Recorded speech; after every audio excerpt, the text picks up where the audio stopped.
Hello guys, আসসালামু আলাইকুম। আমি রাকিব হোসেন আপনাদের মাঝে আবারও চলে এসেছি আরও একটি নতুন ব্লগ ভিডিও নিয়ে। আজকের যাত্রাটি আমি আপনাদের সাথে সম্পূর্ণ শেয়ার করব। সাভার টু সিংহের যে যাত্রাটা। তো আমি বাড়ির উদ্দেশ্যে রওনা হয়েছি দুপুর 2টা বাজে। তো আমি সাভার থেকে গাজীপুর চন্দ্রা হয়ে যে মেন রোডটি আছে ওই রোডটি আজকে ব্যবহার করি নাই, কারণ হচ্ছে গার্মেন্টস শ্রমিকরা আন্দোলন করতেছে। সে রুটটি বন্ধ, সেজন্য আমি একটি শর্ট রাস্তা বেছে নিয়েছি। সাভার থেকে আমি আসলাম বাইপাল থেকে আসলাম শ্রীপুর থেকে আমি শর্ট হয়ে কোনাবাড়ির দিকে যাচ্ছি। আমি এখন কোনাবাড়ির দিকে গিয়ে তারপর একটি টোটো নিলাম, টোটোতে ওইটা আমি গেলাম কাশিমপুর হয়ে আমি আমার প্রাণের শহর ময়মনসিংহের উদ্দেশ্যে রওনা হলাম। তো দীর্ঘ যাত্রা, অনেক আনন্দময় একটা যাত্রা ছিল আমার। তো বলতে গেলে অনেক সুন্দর একটা যাত্রা ছিল। অনেকের সাথে পরিচিত হলাম গাড়িতে, টোটোতে। কিছু ভাই ব্রাদার ছিল দিনাজপুরের, রাজশাহীর, ঢাকার, আমার ময়মনসিংহ শহরের আর দুইজন ভাইয়ের সাথে পরিচয় হলো। তো আমরা সকলে মিলে যাচ্ছি। আমি সহ আমার গাড়িতে আরও দুইজন ফ্রেন্ড আছে, ওদেরকে আমি আপনাদেরকে একটু পরে দেখাবো। এখন আমি যেটা শেয়ার করতে চাইছি সেটা হচ্ছে এক্সপেরিমেন্টস, আমার জার্নিটা কেমন। দেখুন, আমি আমার বাড়ির দিকে যাচ্ছি। দীর্ঘ 4-5 মাস পর আমি বাড়িতে যাচ্ছি প্রিয়জনদের সাথে থাকবো বলে, প্রিয়জনদের সাথে সুন্দরভাবে দিনগুলো উপভোগ করবো বলে আমি যাচ্ছি। তো আমার ভিতরে এক অন্যরকম ফিলিংস, অন্যরকম উৎসাহ আমার ভিতরে যেন ধুকধুক করতেছে। আমি কখন বাড়িতে যাব, দীর্ঘ পথ জার্নি করে যাব। মা বাবা অধিক আগ্রহ নিয়ে বসে আছে, বাবা আমার জন্য অলরেডি ময়মনসিংহ আইসা বসে রয়েছে শহরে। আমি গাড়িতে উঠলাম, কেবল বাবা চলে আসছে অলরেডি, আমাকে নিবে। তো এইভাবে যাচ্ছি। যাওয়ার পথে বন্ধুদের সাথে অনেক রকমের গল্প করলাম, কেরিয়ার নিয়ে গল্প করলাম, পড়াশোনা, বিজনেস কেটা কেমন কাজ করতেছে। হ্যাঁ, অনেক সুন্দরভাবে আমরা যাচ্ছি। তো যাওয়ার পথে অনেক জ্যাম, রাস্তা অনেক বাধা। তো আমরা এখন যে জায়গাটা আছি তার একটু সামনে আমাদের সাথে একটু ঝামেলা হয়েছে। তো ভিডিওটা আপনারা দেখতে পারবেন ইনশাল্লাহ। তো আমি যখন টোটোতে বসে ভিডিও করতেছিলাম তখন এক লোক দৌড়ে আসছে, আইসা টোটো ড্রাইভারকে মারধর শুরু করছে। তো কেন মারধর করতেছে জানি না। তারপর 5 মিনিট যখন দাঁড়ালাম তখন আমি ফোনটা পকেটে রেখে দিলাম। ওই বড় ট্রাকটা যেখানে আসছিল, ওই যে এখানে এই যে মুরব্বিগুলো দাঁড়ায় আছে যে ওইখানে এসে মার শুরু করছে টোটো ড্রাইভারের। তো তখন আমি কি করছি যে ফোনটা ভাবছি যে ভিডিও করতেছি, এই জন্য মারামারি শুরু হয়ে গেছে। তাড়াতাড়ি ফোনটা পকেটে ঢুকাইছে, হাজার হলো জানের ভয় আছে আমার। আমি ফোনটা পকেটের ভিতর ঢুকায় রাখছি সুন্দর করে। ঢুকায় রেখে আবার ভিডিও চালু করলাম। পরে টোটোলা জিজ্ঞেস করলাম, মামা কি হয়েছে এখানে, আপনাকে মারলো কেন? আমরা কিছু করতে পারি না। তো বলতেছে যে এখানে সমস্যা হয়েছে একটু, তো আমার সাথে না অন্য ড্রাইভারদের সাথে, এই জন্য মারামারি। তারপর আমি টোটোতে উঠে একটু সামনে গেলাম, ফ্রেন্ডদেরকে দেখানোর চেষ্টা করলাম। দেখুন আমার বন্ধুরা পিছনে বসে রয়েছে, আমি আমার সবাইটা নিয়ে আসি পিছনে সিটে, এই জন্য একটু চুলগুলো টানতেছিলাম। তো আইন ফেলার আমাদের আসে যেন একটু ভাব চলে আসে, মুখগুলো টানতেছিলাম, মুখগুলো চোখগুলো, হ্যাঁ, সামনে একটু কয়েকদিন স্টাইল খুঁজে গেছিলাম। বাবা দেখেন একজাক্ট শিশুরা স্কুলে যাচ্ছে, কি শুনতে দেখা যাচ্ছে। তখন আমি অবশেষে চলে আসলাম কাশিমপুর থেকে টোটো থেকে নামলাম, তারপর কাশিমপুর থেকে আমি যাবো হচ্ছে তুরাগ নদীর পার। আমি তুরাগ নদী হয়ে আজকে বাড়িতে যাবো। তুরাগ নদীতে খুঁজতে ছেলে পাবো তো দেখলাম, খুঁজতে ছেলেটার সাথে কথা বললাম যে বাবা তোমার কি অবস্থা, তুমি বসে গাড়ি চালাচ্ছ কেন?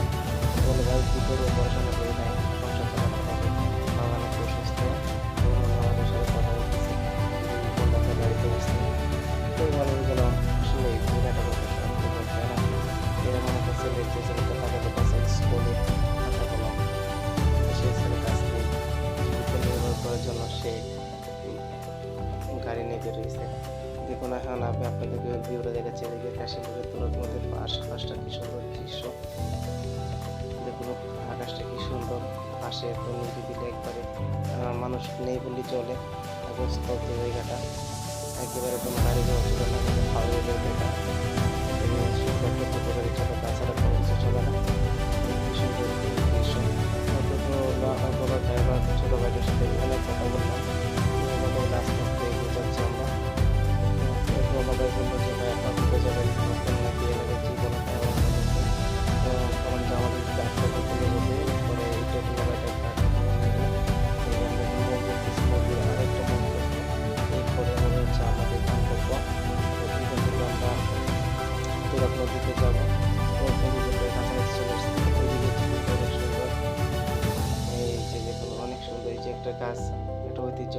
পডকাস্ট, এটা তুরাগ নদীর পাড়ের পডকাস্টটা। তো আমরা একটু গেছি, প্রথম পডকাস্ট এটা পার হলাম। তারপরে যে আমরা এখন আছি শ্মশানের পাশে, তুরাগ নদীর পাশে একটা শ্মশান ঘাট আছে। শ্মশান ঘাট হচ্ছে এটা হচ্ছে সেই পডকাস্ট, যে পডকাস্টের শ্মশান হিন্দু ধর্মাবলম্বীদেরকে যেখানে পূরণ হয়। এটা শ্রী কালীরাম মন্দির। এখানে হিন্দু ধর্মাবলম্বীরা এসে পূজা করে। তো দেখতে দেখতে আমি তুরাগ নদীর পার চলে আসলাম। দেখুন কত মেয়েরা আসছে, অনেক মানুষ, শত শত মানুষ এখানে ছেলে মেয়ে পার্কের মতন আড্ডা দিতেছে। তারপর আমি শ্মশান ঘাটে যে পাশ দিয়ে জানি বই বইছি। তো ওই পাশ দিয়ে গিয়া ট্রলারে উঠলাম। তো ট্রলারে ওঠার ফিলিংসটা আমি আপনাদেরকে শেয়ার করবো। অনেকদিন পর ট্রলারে সেই যখন ছোটোবেলায় নানুর বাড়িতে যেতাম তখন ট্রলারে উঠতাম। আমি দেখে একবার কত মত যে দিতাম ট্রলারে উঠতে পারবো। দেখুন আমার ফ্রেন্ড এই যে আমার বসে বসে ট্রলারের সাথে, তো বয়ে উঠতে চেয়েছিলাম, পরে আমি উঠছি। তারপর ট্রলারে উঠে একটা ভিডিও করলাম, কি সুন্দর ভিউ। আমি আপনাদেরকে ভিডিও দেখানোর চেষ্টা করতেছি। এখন আমি তুরাগ নদীর উপর দাঁড়িয়ে আছি। এই মধ্যে এই উপর থেকে আমাকে একজন ডাকতেছে, রাকিব কিন্তু আমি জানি না নাম তো রাকিব। আমি ভাবতেছি কি আমাকে ডাকে, তো খতিয়ে দেখেছি না আমাকে না, আসলে রাকিব নামটা কিন্তু অনেক কমন। তো অনেকে ডাকে, আমি ওকে সারা দিই। এখন আমার ভিডিও রান্না হয়ে গেছে, আমাকে ডাকতেছে ভাবছি, পরে দেখেছি না আমাকে না। পরে আমি সারা দিলাম যে হ্যাঁ ভাই আমি এখানে। তো তারপর দেখেছি না ওনারা আমাকে ডাকতেছে না, ডাকতেছে সরি বলো, আচ্ছা ঠিক আছে। তারপরে দেখুন আমার বন্ধুরা দাঁড়িয়ে গেছে, ওরা ভয় উঠতেছে, ছিল না আমি জোর করে তুলছি ছাদে, অনেক ভালো লাগবে। তো ছাদে আমরা দীর্ঘ পথ পাড়ি দিলাম। তো এখন দেখুন তুরাগ নদীতে আমি ট্রলারের উপর আছি। যে আমি ছোটোবেলায় যখন নানুর বাড়িতে যাইতাম, আমার নানুর বাড়ি হচ্ছে সুনামগঞ্জ, তো নানুর বাড়িতে যাওয়ার সময় ট্রলারে উঠতাম। তো ট্রলারে ওটা মানে কী বলবো যে অনেক সুন্দর একটা ভিউ। তখন সুনামগঞ্জ যাওয়ার পথে লঞ্চ ট্রলার ঘুরতে যাওয়া লাগতো, তখন গাড়ির রাস্তা ছিল না, তো হচ্ছে হাওড়ের চল। তো কষ্টটা দেখতে পারতাম আমাদের। তো সেক্ষেত্রেটা আমরা কিছু হলো অনুভব করছি যে নানুর বাড়িতে গেলে অনেক কষ্ট চলে যেতাম, অনেক নোটিস থাকতো, তাও যেতাম। অনেক সময় দেখা যাচ্ছে দেখা যেত যে ট্রলার পানিতে ডুবে যায়, সেভাবে উঠতাম না, অনেক সময় চাইতাম না। তারপরে এসব নানুর বাড়িতে যেতে এসব বই কিনতে পারছি, নানুর বাড়ি যাইতাম, আমরা সকলে আব্বু আম্মু আমি ছোটো ভাই সকলে মিলে যেতাম ট্রলারে বসতাম, সেভাবে দেখতাম। কিন্তু কখনো ভাবে না যে 7-8 বছর পর কীভাবে ট্রলারে উপর উঠতে হবে আমাদের। দীর্ঘদিন পর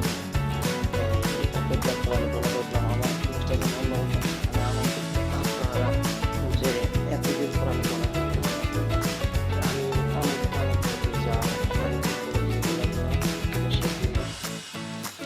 তারপর ট্রলারে আস্তে আস্তে করে উঠলাম। তারপর ট্রলার দিয়ে যাচ্ছি, বন্ধুদের সাথে গল্প করতেছি, আমরা নানান বিষয় শেয়ার করলাম। বন্ধু গান বলতেছে, তো আমিও গান শুনে শুনে কি সুন্দর ওদের সাথে তাল মিলিয়ে যাচ্ছি। তো এভাবে একসময় যাইতে যেতে অনেকটা পথ পাড়ি দিলাম। দেখুন তুরাগ নদীতে অনেক ছেলে মেয়ে আসছে, ঘুরতেছে ট্রলার দিয়ে। দেখুন আমার বন্ধুটা বেসালার কি গালে হাত দিয়ে বসে গেছে, মনে হচ্ছে ভেঙে গেছে। তারপর মাঝওয়ালা ভাইয়ের সাথে অনেক কথা বললাম, এক্সপিরিয়েন্স কেমন সেটা জানার চেষ্টা করলাম। এভাবেই চলতেছে দিনকাল ভালো যেতেছে আমাদের। অনেক দিন পর হলো ওটা মাঝওয়ালা বাবার সাথে কথা বললাম, আমরা দেখা যাচ্ছে যে দেখুন নদীর পাড়ে চলে আসছি। নদীর পাড়ে এসে আমরা মাঝওয়ালা বাবা বললাম এবার আমরা ঘুরে যাবো। তখন আমরা বাংলা ব্রিজ যাবো, বাংলা নাই না, তারপর যাবো আবার গাজীপুরের দেশে যাবো। এইখানে ঠিক 5টা বাজে গেছে, আবার সাবার থেকে আসতে আমার প্রায় 2 ঘন্টা সময় লাগতেছে, করে গেছিলাম জামা হয়েছিল। দেখুন আকাশের ভিউটা আমি আপনাদেরকে দেখাচ্ছি। দেখুন ট্রলারের ভিতর অনেক কাপল নদীতে ঘুরতেছে, অনেক আর কেউ নাই যে আমরা ঘুরতে পারি না। তো কি আর করা, আমরা মানুষ ঘুরতেছি এটাই দেখবো। আমি এই বন্ধুরা মনোযোগ দিয়ে দেখতেছি। তো অনেক হাস্যকর বিষয় যে আমাদের পাশ দিয়ে একটা বিয়ের ট্রলার যাচ্ছে, যে ট্রলারটা আমি নানুর বাড়িতে দেখতাম যে বিয়ের সময় যে নানুর বাড়িতে বিয়ের ট্রলার যাচ্ছে, নৌকা যাচ্ছে, খাবার খাইলে ওই খাবার খাওয়ার একে চলে আসতাম যে দেখবো ডোল সানা হয়ে যাইতেছে। সেই শৈশবকালের স্মৃতিগুলো মনে পড়ে গেলো এই ট্রলাররা। তো আস্তে আস্তে করে আমরা তুরাগ নদীর পাড়ে চলে আসছি, তুরাগ নদীর পাড়ে কাছাকাছি চলে আসছি। দীর্ঘটা পথ পাড়ি দিয়ে প্রায় 10 মিনিটের জার্নি ছিল আমাদের এই ট্রলারে। 10 মিনিট পাড়ি দিয়ে আমরা দেখুন জোর করে দেখানোর চেষ্টা করতেছি ওই যে আমরা ধরে নদীর পাড়ে চলে আসছি। এখন আমাদেরকে নামিয়ে দেবে ট্রলারগুলো মামা। তো আস্তে আস্তে আমরা নদীর পাশে দিয়ে যাচ্ছি, আশপাশ ঘুরতেছি, ঘুরে ঘুরে দেখতে এরপর যে আমরা ট্রলারের শেষ মাঝে চলে আসছি। তার মধ্যে আমার বন্ধু একটা গান বুঝে গানটা আমরা মনে হয় তাদেরকে দর্শক এভাবে করে আমার দীর্ঘ একটা যাত্রা যা আপনাদের সাথে শেয়ার করলাম। শেয়ার করতে আমার ভালো লাগে। দেখুন যে আমরা ফেরিতে চলে আসছি, আমরা এখন নেমে যাবো এখান থেকে। তো এখান থেকে নামার পর দেখুন অনেক ট্রলার, অনেক যাত্রী, অনেক ছেলে মেয়ে দাঁড়িয়ে আছে, অনেক কাপল আছে। ট্রলার নিয়ে বের হবে, ওরা নদীতে ঘুরবে, ফিরবে, খাবে। তো এখানে কল আছে, অনেক আছে। তারপর আস্তে আস্তে করে তখন আমি ভয় পেয়ে গেছিলাম যে আরেক ট্রলারের সাথে ধাক্কা মারবে, অ্যাক্সিডেন্ট হয়ে যাচ্ছে। আমি চিৎকার মারছিলাম যে এই অ্যাক্সিডেন্ট হচ্ছে, অ্যাক্সিডেন্ট হচ্ছে। তো তারপর ট্রলারওয়ালা মামা বললো যে এটা অ্যাক্সিডেন্ট না, এইভাবেই নাওটি বেরাতে হয়। দেখুন আরেকটা ট্রলারকে কীভাবে গিয়ে ধাক্কা মারে। তো এটা দেখে আমি ভয় পেয়ে গেছিলাম। তখন ট্রলারওয়ালা মামা বলতেছে ভাই ভয় পায় না, ভয় পায় না, সমস্যা নাই, এটা এভাবেই বেরাতে হয়। তখন দেখলাম যে আসলেই তো ধাক্কা গেছে, আমি পড়ে গেছিলাম অল্পের জন্য। তো আমার ফ্রেন্ড আমাকে হাত দিয়ে টানতে ধরলো। তারপর ফ্রেন্ড আমার উঠে না, এই বেটা ওঠ ওঠ, বাড়ি যাবি না, বউ তো কান্না করতেছে, ওঠ আই আই। না না না, আমার বন্ধু আসবে না, কোমর কেটে পড়ছে না, এখন আসছে। তো ট্রলারওয়ালা মামাকে ভাড়া দিলাম, ভাড়া দিয়ে আমি আরেকটা ট্রলারে লাফ দিয়ে উঠলাম। দেখুন লাফ দিয়ে ওইটা আমি ট্রলার থেকে এখন নামলাম, নাইমে আমি এখন যাচ্ছি নদীর থেকে বের হবো আস্তে আস্তে করে।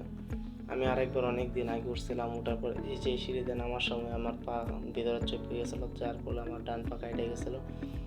এবার আমি সাবধানের সহিত নামছি। তো সাবধানের সহিত নামলে কী হবে, আমার জুতাটা ছিঁড়েই গেলো। যাই হোক পরে হাঁটলাম, হাঁটা দিলাম, এ বেটা আয় আয় আয়। বন্ধু আসে না, বন্ধু একটা মাইয়া দেখছে ট্রলারের ভিতরে, এটাতে নামে না। দেখুন অনেক যাত্রী এখানে দাঁড়িয়েছে, আমি ভিডিও করতেছি, আমার অনেকে দেখতেছে। আর বন্ধুটা আসলো, আসার পর বন্ধুটা নিয়ে হাঁটা ধরলাম। তো হাঁটতে হাঁটতে আমরা নদী থেকে উঠলাম। তারপর দিকে যে বন্ধু কই তুই, বন্ধু তো হারিয়ে গেলো, বন্ধুরা আমার খুঁজে পায় না।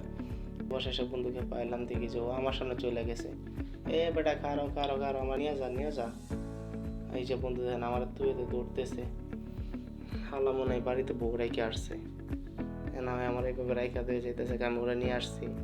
হ্যাঁ ওই হালা বেটা দাঁড়া দাঁড়া দাঁড়া, নিয়ে যা বেটা, আমার বাড়িতে বউ কান্না করতেছে না, আমি তো বাড়িতে যাব। তোদেরই কি এক বউ আছে?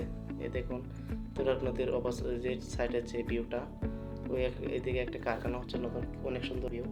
তো সময় করে আসুন, ঘুরে যান, অনেক ভালো একটা জায়গা। আমি এসেছি, আমি ঘুরছি, অনেক ভালো লাগছে। ও বন্ধু দাঁড়া বেটা, আমার নিয়ে যা, বাসায় তো আমার বউ আছে। বউকে তোদের একা আছে নাকি রে, আমার কি বউ নাই? আমি তো যাবো, এই নিয়ে যা নিয়ে যা। তারপর অবশেষে দুটাকে জোর করে আমি ক্যামেরা আনলাম। তো দেখুন বন্ধুর এক্সপিরিয়েন্স, বন্ধু বোকাচোদ হয়ে গেছে আমার। হ্যাঁ বন্ধু তোর এক্সপিরিয়েন্স শেয়ার কর। বন্ধুর বলতেছি বন্ধু তুই কেমন আছস, কই তুই কথা বল। তো বন্ধু আমার কথা বলে না, লজ্জা করে। আরে লজ্জা করবো না, তোর টুইটারে আমি দিয়ে দেবো আই। না বন্ধু আমার আসবো না। তারপর দেখুন বন্ধু কাজটা কী করলো আমার সাথে, দেখি দেখুন ভিডিওটা। তো তারপর আমরা এখন বাঙ্গা ব্রিজ আসছি। দেখুন সাঁকো, আমি সেই ছোটোবেলা সাঁকো পার হয়েছিলাম। তো আবারও শৈশব স্মৃতিগুলো, আমি যত এগিয়ে যাচ্ছি তত হারিয়ে যাচ্ছি যে এগুলো কী দেখতেছি আমি। এই ডিজিটাল যুগে আইসাও এইসবের মধ্যে দিয়ে পার হতে হবে। তারপর আস্তে আস্তে করে হাঁটি হাঁটি পা করে আমি চলে বেরোলাম, সাঁকোর উপর দিয়ে গেলাম।